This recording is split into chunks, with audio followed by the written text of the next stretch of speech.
Welcome. My name is Alex, and if you enjoy stories where karma works in ways no one could have predicted, where life hands you moments of pure, poetic justice, then sit back, because this is one of those stories. It's not a tale about plotting revenge or taking someone down. It's a story about patience, growth, and how sometimes the best kind of revenge is to live so well that no one, not even your biggest doubters, can ignore your success. Growing up, my sister Madison was always the star. You know the type.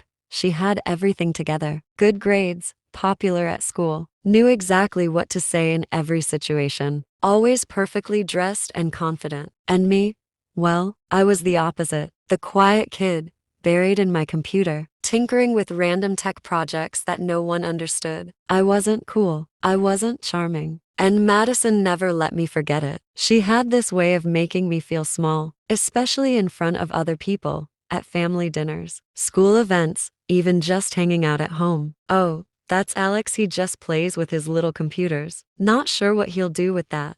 She'd laugh, and her friends would join in. I can't tell you how many times I heard her say things like, "I'm going to be working at a top firm one day, Alex." Well, he'll probably still be in the basement with his gadgets. Did it sting? Of course it did. But instead of getting angry or trying to prove her wrong in the moment, I focused on what I loved, building things. While Madison went off to university to study business and climbed the corporate ladder, I stayed behind the scenes, coding, building, experimenting. My little tech project grew into a startup. At first, it was nothing special, just a few users, some local clients. But I kept at it. I didn't brag. I didn't post about it on social media or bring it up at family gatherings. Meanwhile, Madison would come home talking about her new job, the big clients she was working with, the impressive people she was meeting. Every holiday dinner, I'd hear about how real companies operated, how real business worked. There was always that subtle undertone.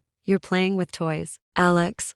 I'm in the real world. But behind the scenes, my little toy of a company was turning heads. We signed our first big client, then another. Then a round of investment came in. The business took off. Within a couple of years, we were competing on a national level, attracting interest from major firms who wanted to partner with us or even acquire us. But still, no one in my family really knew, not even Madison. Then one day, everything changed. I was invited to a major corporate networking event, the kind where big deals happen, where CEOs, investors, and corporate executives meet to talk partnerships. My team encouraged me to go to meet potential partners in person. What I didn't know until I arrived was that Madison's firm, one of the very firms interested in working with us, would be there too. I walked into the event, suited up, feeling prepared. But when I saw Madison across the room, part of me still wondered, would she treat me like an equal here, or would she fall back into old habits? It didn't take long to find out. We ended up at the same table during one of the sessions. The moment she saw me, she smirked. In front of her colleagues, she said loud enough for everyone to hear, "Alex, what are you doing here?" Didn't know they let just anyone into these kinds of events. Her team chuckled politely,